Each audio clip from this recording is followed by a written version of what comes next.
Alhamdulillahi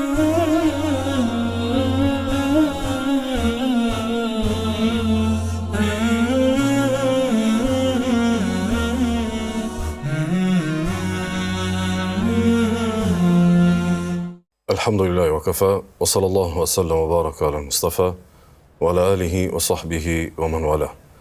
Falendrimin tërësi takumet me Allah subhana, atë e los dhe ati përgjërohem që ta lavdroj dhe ta pekoj dërguarin e ti Muhammedin sallallahu alaihi wa sallam, familjen, shokët dhe gjithë umetin e ti të vëzgjedhur. Të ndorë vëllezër dhe motra. Vlerat e Islamit janë të panumërta. Saktësisht janë të panumërta ato që i dim dhe ato që nuk i dim, ato me të cilat jemi frymëzuar dhe brumosur, dhe ato me të cilat akoma ndoshta jemi fillestar, apo edhe ato të cilat jemi duke u njoftuar. Mirë po disa nga vlerat e Islamit janë teje të natyrshme, janë teje të pranishme në jetën e njeriut, madje ndoshta njeriu mund të brumoset me to dhe mund të frymëzohet dhe të jetë i përkushtuar në ato vlera dhe në ato adhurime, madje ndoshta edhe pa shumë mësime.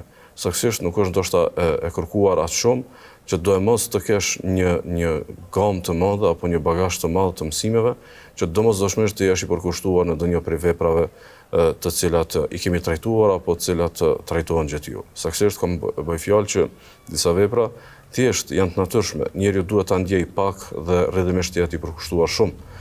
Fjala bie për shembull në këtë që vetëm më kemi filluar në gjatën e kaluar për ta trajtuar lëmoshën, lëmosha bie në këtë kategori. Njeriu për qenë dordhënës, për qenë bujar, për qenë zemërgjër, mjafton të jetë me pak njerëzi, mjafton të jetë me pak natyrshmëri, të ketë pak ndjenja të originalitetit njerëzor dhe rrjedhimisht pastaj të ketë një përkushtim të theksuar, një përkushtim të dalluar në këtë adhurim. Ndaj Ibn Qayyim rahimullah, Allah më shëroft, e përmend si realitet këtë çështje, çështjen e përjetimit si një shtysë e madhe për të dhënë sadaka. Siç thot ai, thot njeriu kur jep, ka thot një lehtësi thot dhe zgjerim në gjoksin e tij. Ka një lehtësi dhe zgjerim në gjoksin e tij, sikur se thot e ka një disponim dhe një hare në shpirt. Dhe thot për dallim nga ai që nuk jep, i cili thot është i ngushtë, thot ka ngushtësi në gjoksin e tij, ka thot mendje të rënduar edhe një jetë jo të begat. Njeriu ndoshta në përditshmëri mund ta përjetojë këtë, në moment që e ndihmon një të varfër, apo në moment që i den ndihmë dikujt, apo në moment që i kryen punë dikujt edhe e ndjen një lehtësi në shpirtin e tij, në mendjen e tij.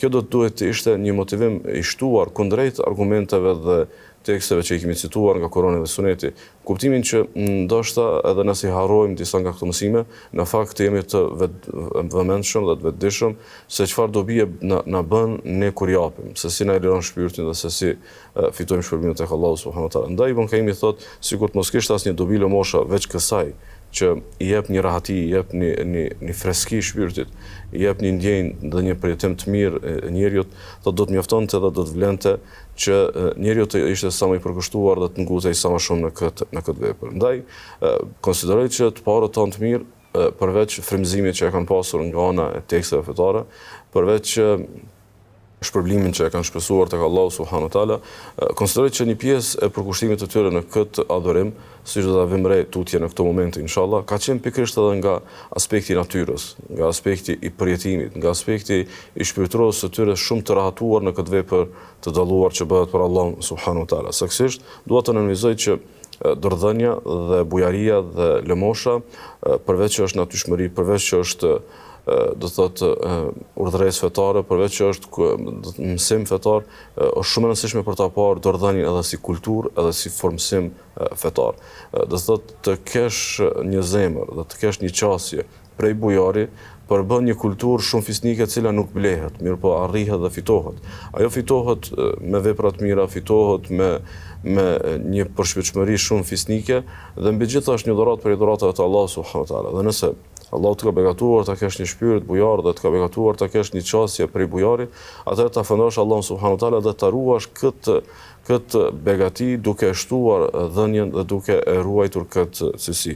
Dhe është shumë e rëndësishme ta shohim se si e kanë parë të parët tonë të mirë këtë adhurim, dhënien, lëmoshën, bujarinë dhe fisnikrinë dhe ndihmën për tjetrin. Gjejmë që të parët tonë të mirë lëmoshën e kanë parë si udhë e pasurimit. e kanë parë si mundësi e pasurimit, ndonë se matematikisht kjo nuk qëndron. Sigur se është transmetuar për Ali ibn Muhammed ibn Hudhailin, një erudit i hershëm që kishte qenë kujdestar i shumë jetimëve dhe kujdestar i shumë grave të veja, dhe pastaj gruaja e tij sikur e ka çurtuar dhe i ka thënë, ti sikur se po punon për t'i varfruar pasardhësit e tu. Ti sikur se po punon për t'i varfruar fëmijët e tu, duke shpërndar kaq shumë pasurinë tënde tek të tjerët. Ai pastaj i ka thënë kësaj, në të vërtetë unë jam një lakmitar, në të vërtetë unë po punoj për pasurimin e pasardhësve të mi.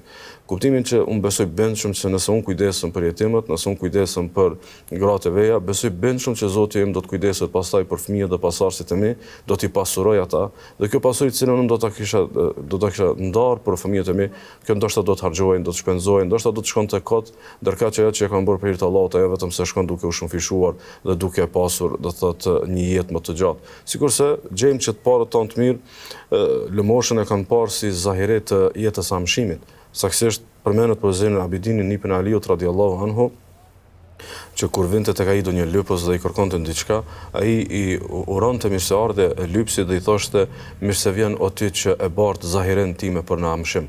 O ti që furnizimin tim po e bart për në jetën e amshimit. Kuptimin që zahiren që unë mund ta bëj gati në pranverë për dimër, ushqimin që mund ta ndaj për pranverë dhe dimër, do të vijë dimri dhe do të harxhohet. Ndërkaq zahiren që duhet ta ndaj, furnizimin që duhet ta ndaj për jetën e amshimit, si do ta çoj tek jeta ime përderisa unë akoma jam gjallë, do ta dërgoj nëpërmjet lëmoshës. Ndaj Fudhaili thoshte pikërisht për këtë domethënie që lypsi të cilin e ndihmojmë, në të vërtetë ai lypës ka ardhur për ta bartur pa pagesë furnizimin ton për në amshim, derisa të vendoset në peshojën e Allahut subhanahu wa taala kur dalim përpara Allahut te bareke ve taala.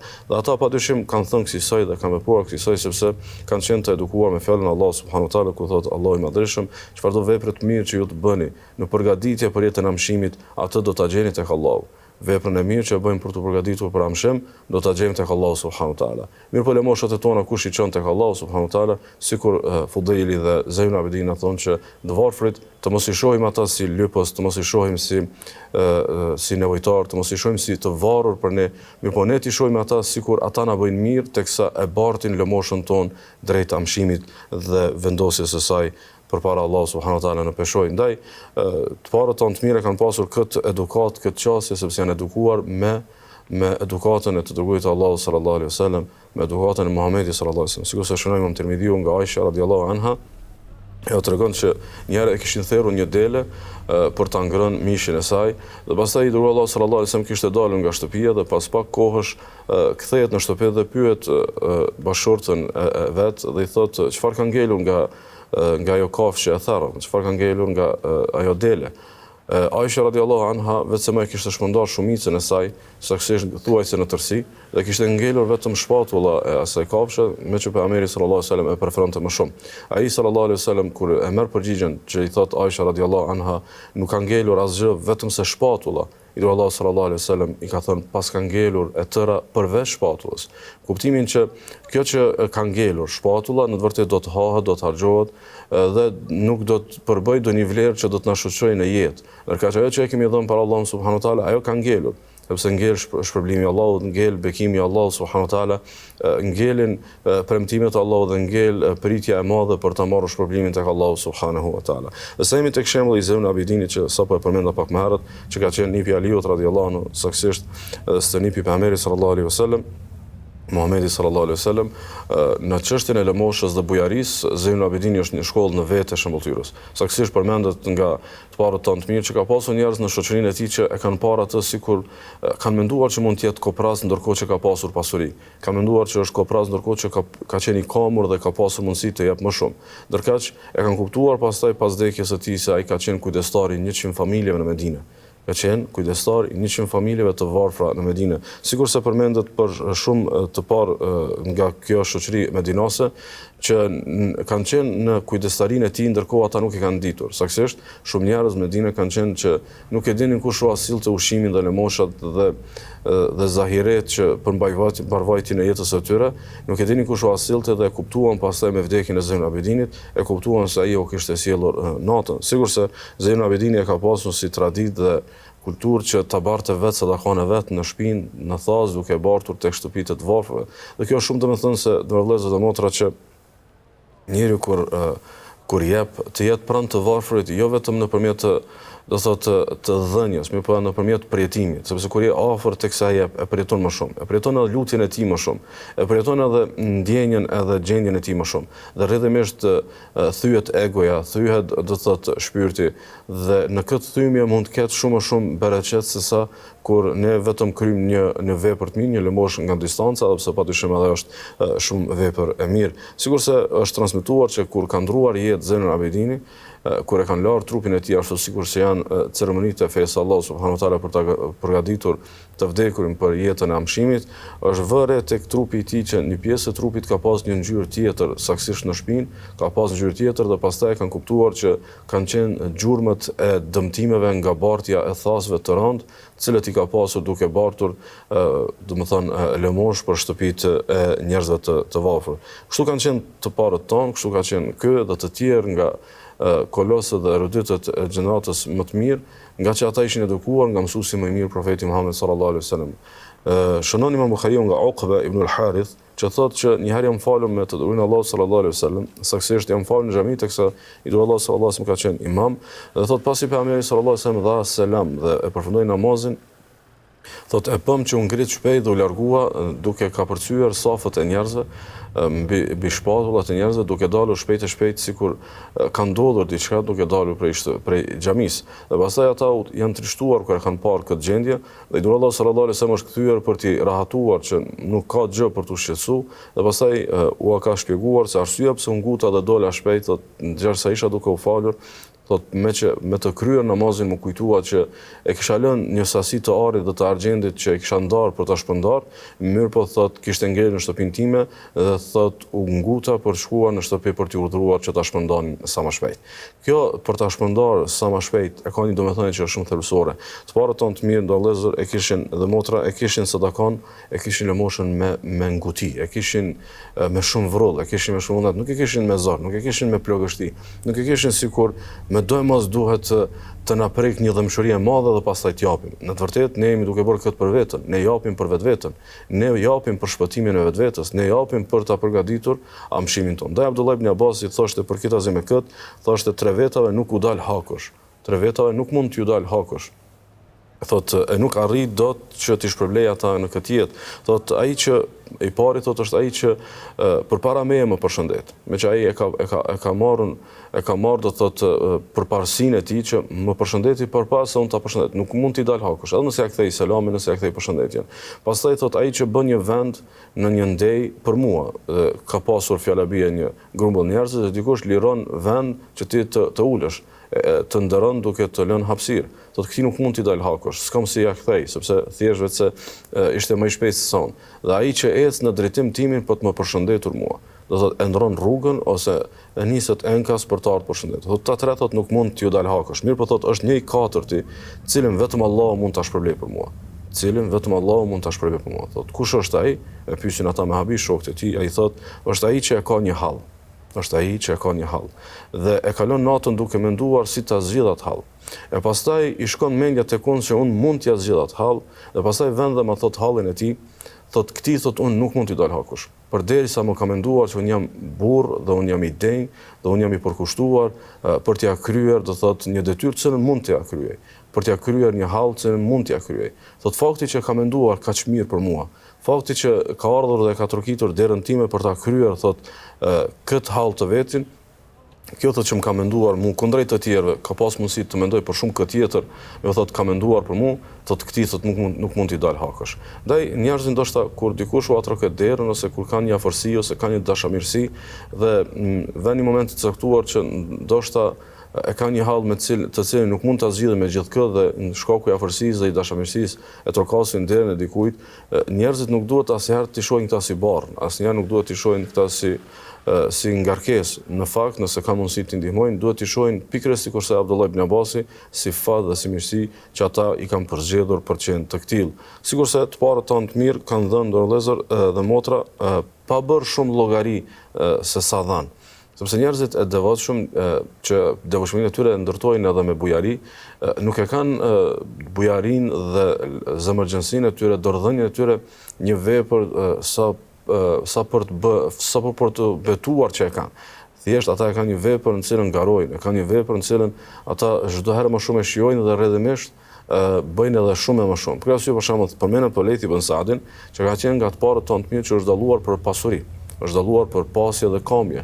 Ka pasur sipas disa transmetimeve të hyrat vjetore diku 80.000 monedha të are që përbëjnë në atë kohë do të thotë një prej pasurive më të mëdha. Ka pasur 80.000 monedha të are të hyra vjetore, mirë po asnjëherë nuk i është bërë obligim zakati.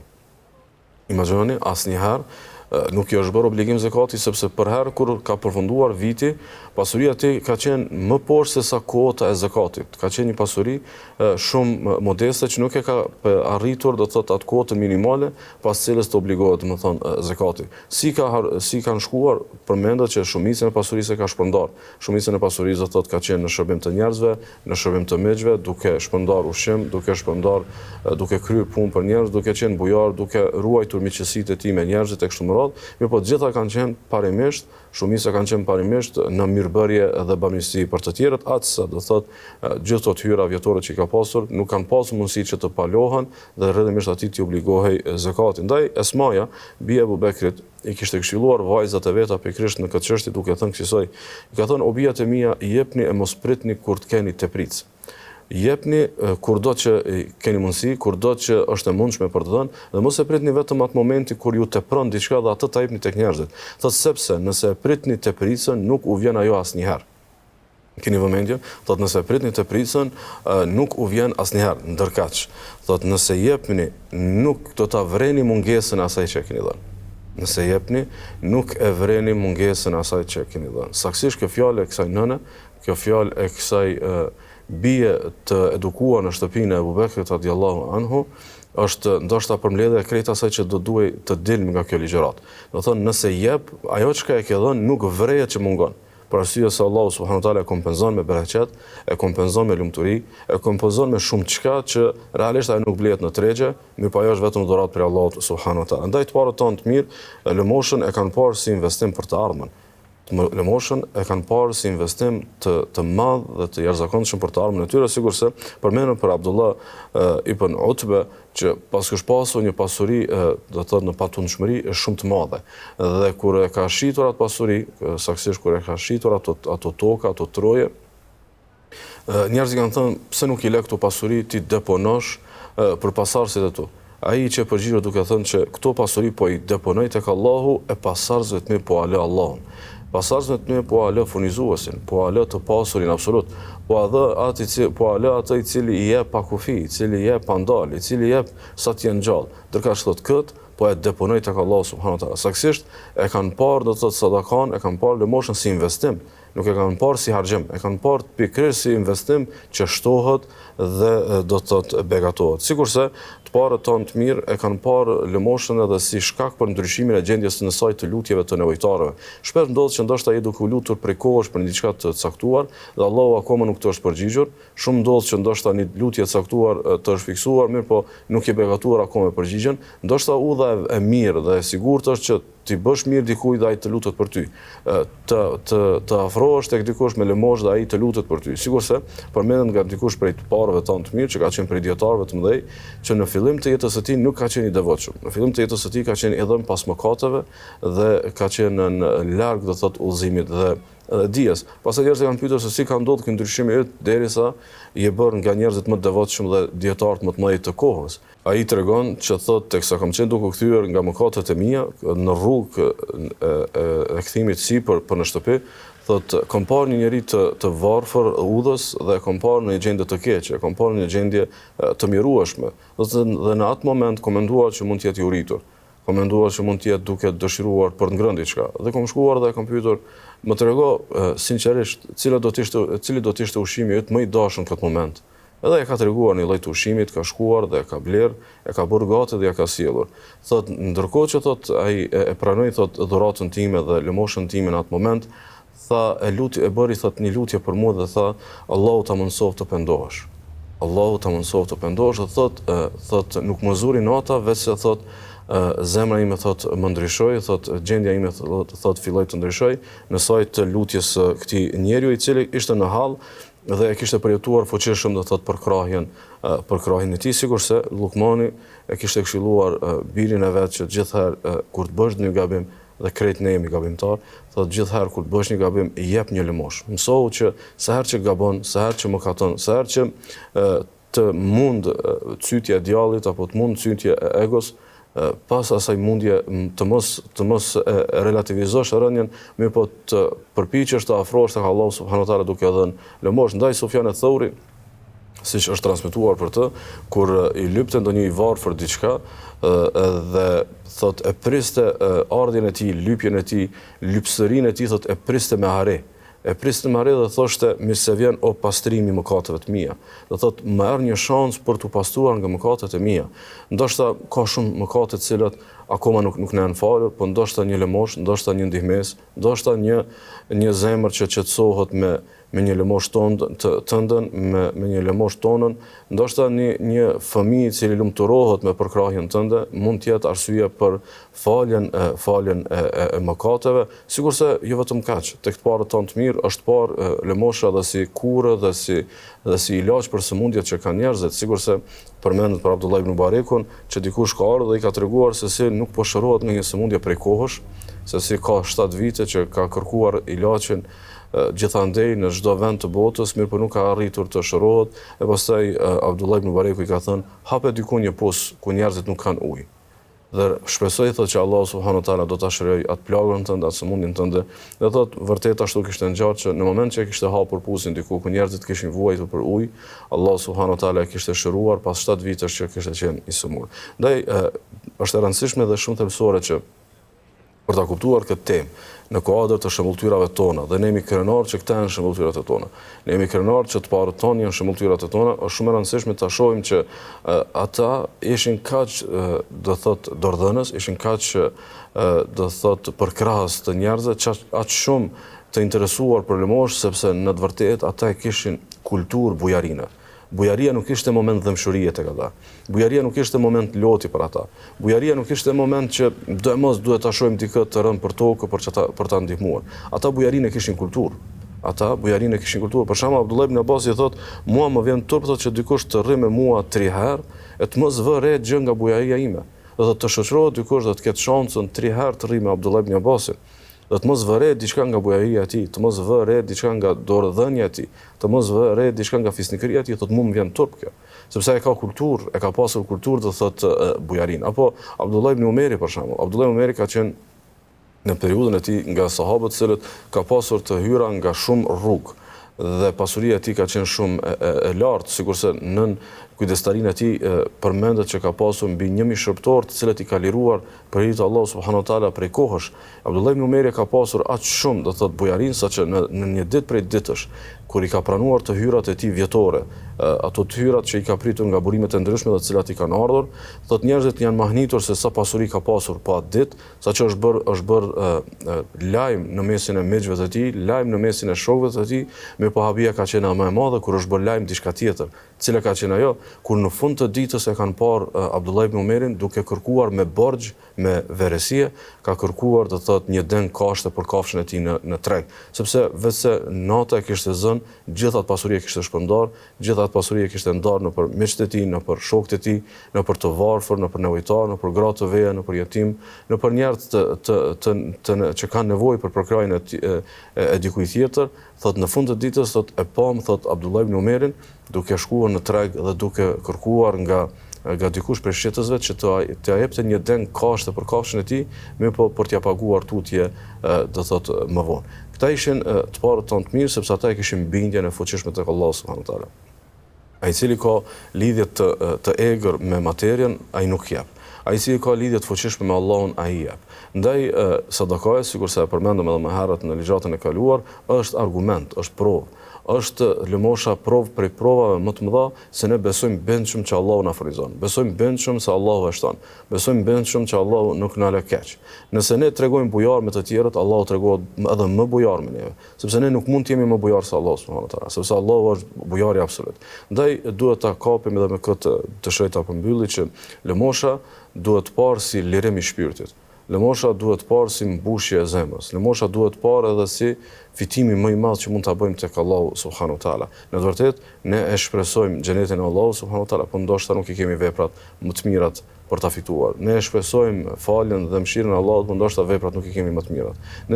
Ne padyshim e shpresojmë shpëtimin prej zjarrit të xhenemit, mirë po vallësi kemi punët për të shpëtuar prej zjarrit të xhenemit. Ndaj le të jetë lëmosha dhe përpjekja jonë për të gëzuar dikë tjetër me ndihmën tonë, me dordhënien tonë, një shenjë prej shenjave që ne shpresojmë tek Allahu, ashtu sikur ne lirojmë dorën tek të tjerët për t'ju dhënë prej të mirat që na ka dhënë Allahu subhanahu wa taala, Allahu të liroj mëshirën e tij për ne, të liroj dordhënien e tij ndaj nesh dhe të na jep xhenetin, ndoshta edhe ndoshta që nuk i kemi veprat aq për ta merituar. Të na e fal xhenetin, të na e fal faljen. Të na jep Allahu subhanahu wa taala dhe të na i fal, do të thotë premtimin e tij të amshimit, ndonse ne nuk kemi punuar aq për ta fituar. Elus Allahu subhanahu wa taala që të na fisnikroj shpirtat, elus Allahun e madhërisëm që na bëj dorat që jep dhe çdo vepër të mirë që bëjmë për të ta gjejmë tek Allahu në ditën e gjykimit. Sallallahu alaihi wasallam wa baraka ala nabiyina Muhammad.